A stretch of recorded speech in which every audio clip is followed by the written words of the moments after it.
There's a very old saying, and they say, if you don't understand bonds, you don't understand money. And if you don't understand money, well, then that's a very big issue. But in this simple video, I'm going to explain you how bonds work. And now because of bonds, you own a house, I live in a house, and we own everything around us. And even our governments are solvent and not insolvent yet. Let's do it. So what are bonds? Well, think of bonds like loan. Every time you heard the word bonds or debt or loan, assume it's the same thing because it is the same thing anyway. So bonds are loans. Now, why do you need a loan or why does your government need a loan? Well, really easy. When you consume more than you produce, that means you buy more than you sell. That means you uh, borrow or consume more than you earn. You have to take something that is called as a debt or as a bond. That goes for you as an individual. It is called a loan where you take from the bank or from some individual or institutions. It goes for companies. They take debt and they issue bonds too. And same goes for governments, and they do it too in the form of bonds, which they take from their own citizens or from other governments. And we're going to talk about that slowly and in detail. So let's start with the individual. You take a loan. Well, when you need more than you earn, or you have to spend more than you earn or more than you make, you take a little loan. Well, you take a loan to buy a car because your car actually costs you your total annual salary, sometimes even twice the annual salary, depends on the quality of car you like. You buy a home, which is like 10 or 20 years of your salary. If you combine it and spend not a single buck, that is the cost of your home. So just to buy something that is way too expensive or above your budget or above your monthly quota or yearly quota, you need to take a loan or a debt, and you take that from the bank. That is how it works. Well, an individual takes a loan. We don't call it bonds because the principle is the same anyway. You take the loan, you pay interest, you pay much more than you're supposed to. For example, you take a $10 loan, and at the end of 20, 30, 40 years, depending specifically about home loan, you will pay somewhat like 25 or 24 point something ish dollar, depends on that. If you're basically paying 100, 120%, 125%, 150%, 200% sometimes of the principal just as interest. If you do a math really properly for an individual, if you have a 40-year mortgage, which is in Canada and many other countries, even in India, for the first 21 to 25 years, all you're paying is just your interest, right? The principal starts to kick in after year 25 or 26. So if you buy a home at 25, up until the age of 50 or 51, all you're paying is the interest payments. And after that, the principal starts to kick in and starts to go down and down and down, and finally you're left with nothing. And you'll do the math on that. That's for individuals. Now let's talk about companies or corporates. Well, when corporates need to spend more than they earn, that means when their expenditure is more than their revenue, that means they have to give out more than what gets in. They need to take out loans in the form of bonds. Now, corporate issues bonds. Apple issues bonds, Oracle issues bonds, Microsoft issues bonds, Meta issues bonds. The problem with these bonds is that when the interest rates are really low, for example, it was in 2021 and prior to that, it was almost 0%. You can technically borrow unlimited amount of money because the interest rates are like 1 or 2 or 3%. Like it's peanuts. Imagine if you are a big company like Oracle and you take $100 billion loan, I don't know, to maybe buy back your own stock, even if it's that legal. I don't even know that, to take a loan to buy back your own stock. And you take $100 billion loan, you take it at 3% because it is the risk-free rate plus the little premium that you will pay because the US government is the risk-free rate actually. And you take it on the money that you need, which is $100 billion. So you will have to pay, I mean, like $3 billion a year. That's all. The moment you buy back your stock, like $100 billion stock, Oracle's market cap is like $500, $600 billion. So if you're literally buying $100 billion back of your own stock, the stock is going to pop out by 10, 12, 15%. So 15% of like $600 billion is like 90 billion in itself. Maybe I'm doing the math wrong, or maybe I'm doing it right. So you're basically paying a $3 billion fee to get a $90 billion thing.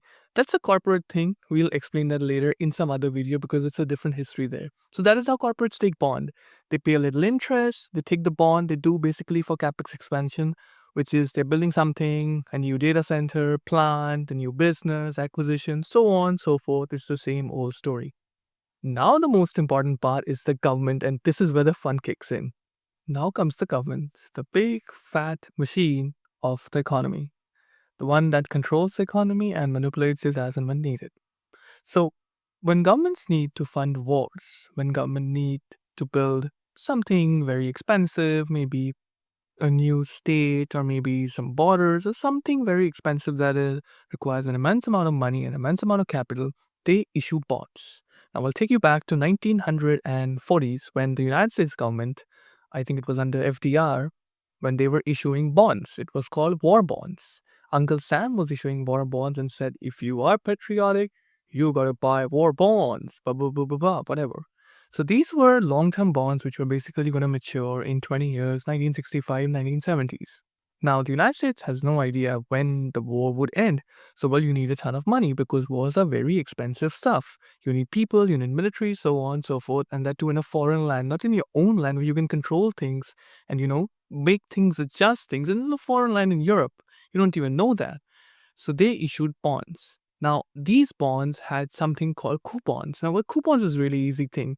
There was a time during the World War II when bonds used to come with small little coupon tickets. So every month or every year, whatever your bond contract was, you would take out a ticket, go to a bank or wherever, and you'd get the little interest you get. And slowly and slowly and slowly, the United States government or any government for that sake would pay you back the entire money that you loaned them for the bonds with the interest. Let me give you an example for that. So imagine if you pay $25 for a bond, after 25 or 20 years or something, you will get somewhere around, 50 bucks or something like that, because the bond rates were like 6 to 7%, sometimes 8%, depending on the nature of the government. This brings us to something very important. When the government spends more money, like the United States, or most of the governments except for China, when the government spends more money than it makes, they need to take a loan, and that loan is called a bond. And it takes bonds from two people. Number one, from its own citizens when it issues bonds, and from other citizens or from other governments or sovereign funds or so on and so forth, or corporates. That is how bonds work. The coupons means the interest, the bond is the principal. You get the interest, you get it. Now, here's the bottom line. When there is more demand for the bond, or when there are more people who want to buy a certain government's loans or bonds or fund them, the interest on these bonds generally tend to go down. Well, it's really simple math.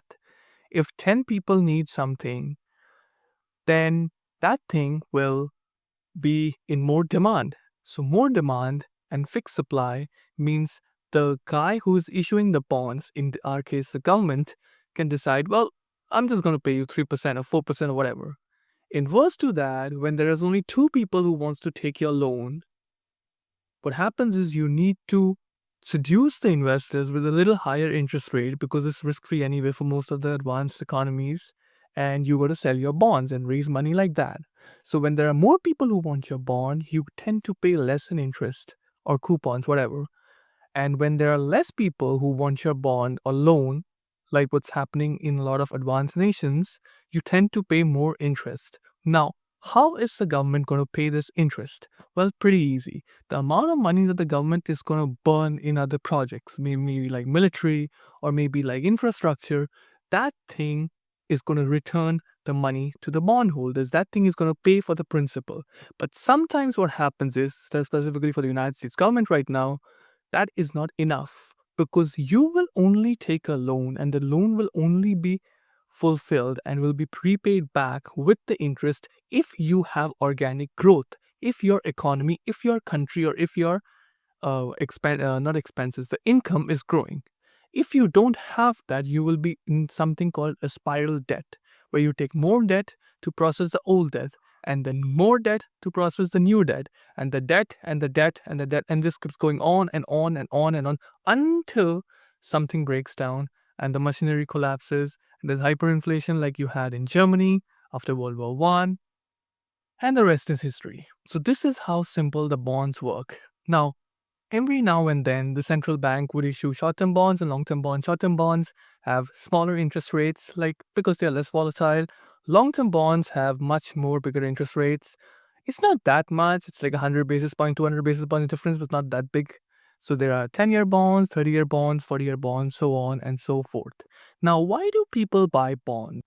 People buy bonds because bonds basically means free money. For a company that has 300 billion or 400 billion dollar of free cash around in the bank or somewhere, where it is better to earn 4% on that every year of free money, literally, than to just let it rot in a 0% interest rate account, which doesn't make any sense anyway.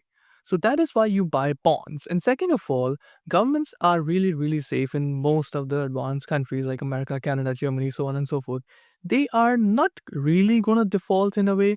They might default one day, but not somewhere like in near future. So that's another thing. It's like a safe money. Now, when the bond yields go up, I mean the bond interest goes up, what happens is other riskier assets like stocks, cryptos, NFTs, haven't heard someone saying of that in a while, all of these things go down. Why? Because the investors have this common sense of, well, if I'm getting 7% there, why will I risk my money in the stock market for 8 or 9%? Well, it doesn't make sense to me. And they pull out the money from the markets and they push it in. And the central bank of a country, for the United States, is the Federal Reserve.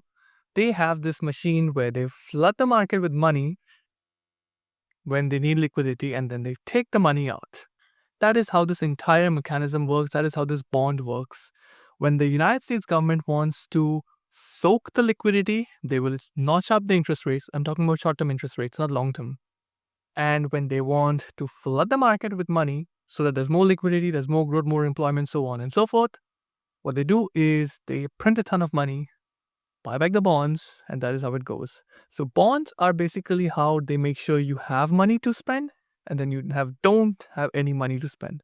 That is how bonds work. And now you know that if you know bonds, you know everything about money. Thank you for watching, and I'll talk to you soon.